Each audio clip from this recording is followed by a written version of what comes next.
Mateus 14. Já eu peço para você sentar. Mateus 14, 22.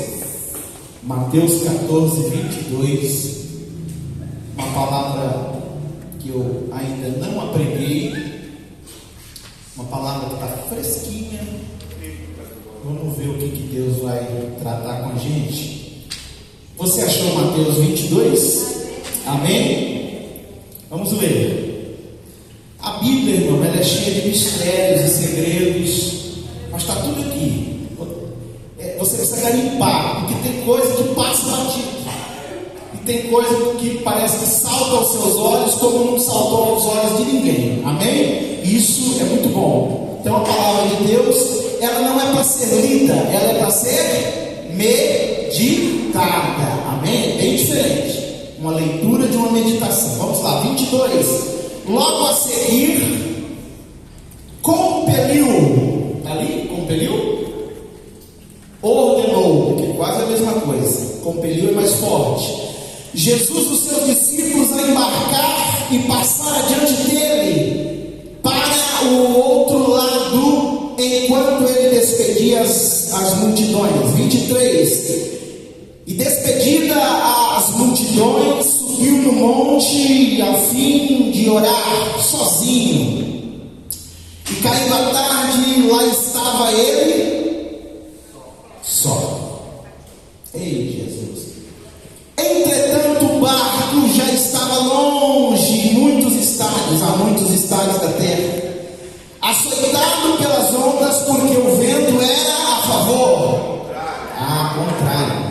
Na quarta vigília da noite, foi Jesus ter com eles andando por cima sobre o mar. Andando por sobre o mar. E os discípulos, ao verem andando sobre as águas, ficaram maravilhados. Maravilhados? Assustados. Ficaram aterrados, aqui na minha versão. E exclamaram: é um fantasma!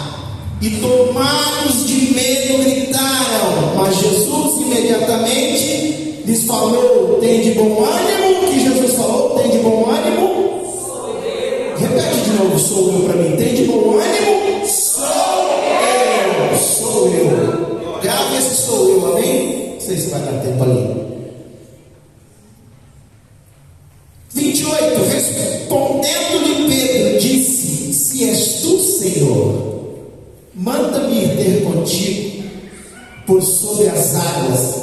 E ele disse: vem. E Pedro, parece que eu me vejo aqui, irmão. Parece que eu me vejo aqui. E Julião, glória, né? Que agora é o anjão. Meu Deus, apelidaram eu. E Pedro, descendo do barco, andou por sobre as águas e foi ter com Jesus. Reparando, porém, na força do vento, teve medo e, começando a submergir, gritou: salva-me, Senhor! E prontamente Jesus estendendo a mão, tomou-o e me disse: homem de pequena fé, por que duvidaste? Subindo ambos para o barco, cessou o vento, e os que estavam no barco adoraram, dizendo: verdadeiramente és Filho de Deus. Amém? Tome o seu assento. Glória a Deus. Irmãos, preste atenção aqui. Meu raciocínio não é tão bom quanto o do pastor. Vocês prestem atenção e... Você vai estudar a Bíblia. Como você estuda a Bíblia? Você senta lá e lê, amém? Põe um cafezinho lá. Porque cada um tem o seu jeito. Sim ou não? O seu jeito de estudar a Bíblia, ler a Bíblia, meditar na palavra, para você formar o seu conceito, a sua palavra, e depois tentar aplicar isso. Isso é a palavra. Eu li um texto, nós vamos entender o texto, depois eu preciso aplicar esse texto, senão fica sem sentido. A gente lê a história tão, aqui no caso, uma história um tanto quanto linda, linda, maravilhosa, até um certo ponto. Depois começa o negócio a ficar uma história trágica. Mas o que a gente pode tirar disso tudo?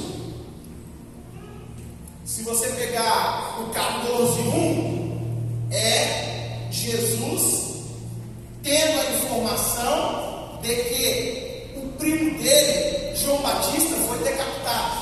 Ele ficou muito triste. Sim ou não? Sim. Ficou muito triste. Ele saiu daquela região que ele estava, onde ele recebeu a notícia que Herodes tinha decapitado João Batista a pedido da filha de Herodias, uma história que está ali no 14:1, você vai ler.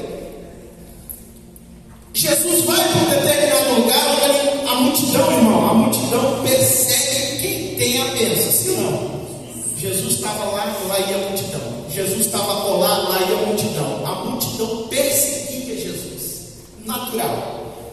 Tinham fome, tinham sede, tinham carências, tinham preocupações, anseios, precisava de uma palavra, precisava de um milagre, e eles, a multidão, seguia e perseguia Jesus, a ponto de chegar a um determinado momento em que Jesus, os discípulos dizem: despega essa multidão, porque já está indo o dia, já está ficando tarde, e a gente não tem nada para dar para essa multidão.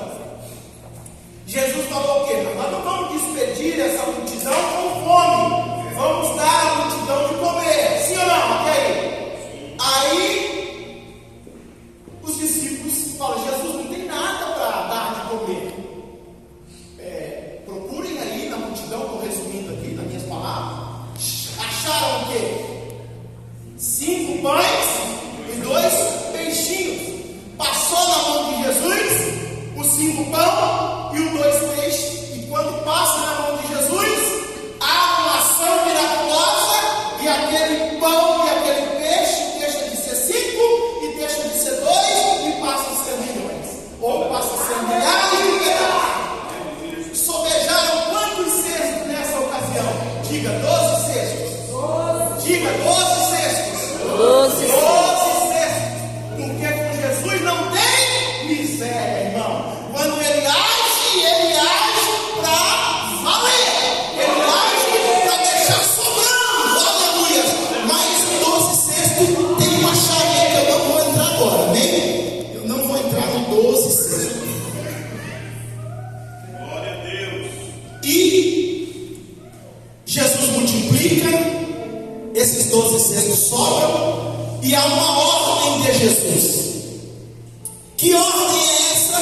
Depois de Mara, que essa multidão foi alimentada, vai se dar agora esse episódio que eu li, do 22 em diante. 21. E os que comeram foram 5.000 homens, além de mulheres e crianças. Vamos pensar que para cada homem há uma esposa. 5.000 homens, 5.000 esposas, sim ou não? Sim. Para quanto subiu o número? 10.000. Vamos pensar pequeno. Aquele povo lá, irmão, é diferente de nós. Nós fazemos um fio hoje, já fica pensando em 1000 vezes em fazer o segundo. Amém? Lá era 12, 13, 14. Lá era a irmã Aparecida ali. Olha, era aqui, né? Fez quanto? 12 filhos, né? 12, 13, 9, 8. 8 filhos. 8 filhos. Quem tem mais de 8 aqui? Quantos? Quantos, irmão? 8? 8? Mais de 8, alguém?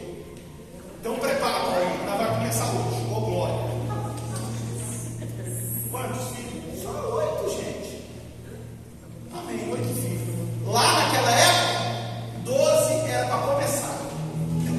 Vamos supor então que cada casal tinha um filho. Subiu para quanto a multidão? 15. Quanto? 15 mil. Pedacinho de pão. A gente tem que fazer janta aqui para 200 pessoas. Irmão, dá trabalho, sim ou não? Dá trabalho, irmão. Amém? Mas existe na igreja, você há de concordar comigo, uma ação miraculosa, porque nunca falta. Nunca falta, sempre sobra. Aleluia. E Jesus está aqui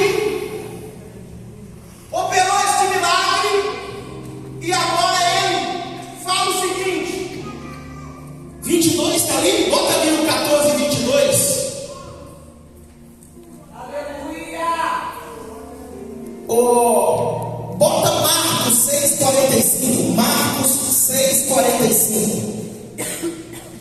Olha isso aqui, gente. Jesus está onde?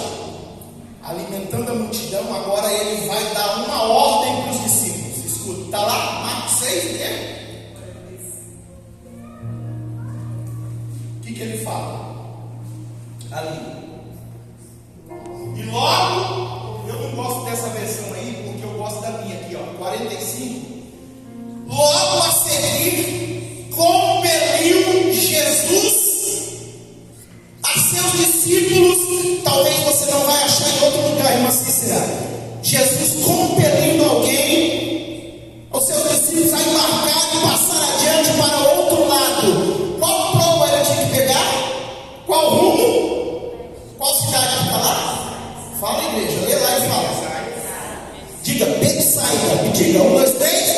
Betsaida. Jesus foi claro, porque lá em Mateus não tem, mas aqui em Marcos tem. O que é compelir no original? No original, vou ler para você. É obrigar, forçar ou obrigar alguém a fazer algo. Pode ser usado em contextos variados, desde situações físicas até pressões psicológicas ou morais. Vamos ficar com a parte ali que Jesus disse o seguinte: terminou ali aquele episódio dos pães, está tudo ok, vocês entram nesse barco e vai embora. Alguém, eu acredito que deve ser Pedro, por que nós temos que ir embora? O senhor não vai não com a gente? Rapaz, eu estou mandando entrar nesse barco e ir embora. Vai embora! Eu não estou mandando. Eu vou ficar 14, 22 em diante que eu li. Eu vou ficar despedindo a multidão. Vou ficar aqui. Bora, mamãe. Parece que eu estudando a Bíblia. Eu vejo uma mamãe lá fora. Pode ser. Amém. Vai com Deus uma semana. Não é assim, mamãe? Despedindo a multidão. Jesus. Pai do Senhor, Jesus. Lá em casa está uma luta, Jesus. Aquelas reclamações, irmã Cícera, irmã Ellen, e Jesus ia despedindo. Nós falamos em quantas mil pessoas? 15 mil. Eu não sei como foi isso. Eu não sei como foi, mas Jesus chegou no final, já estava na boquinha da noite. Que prova! Jesus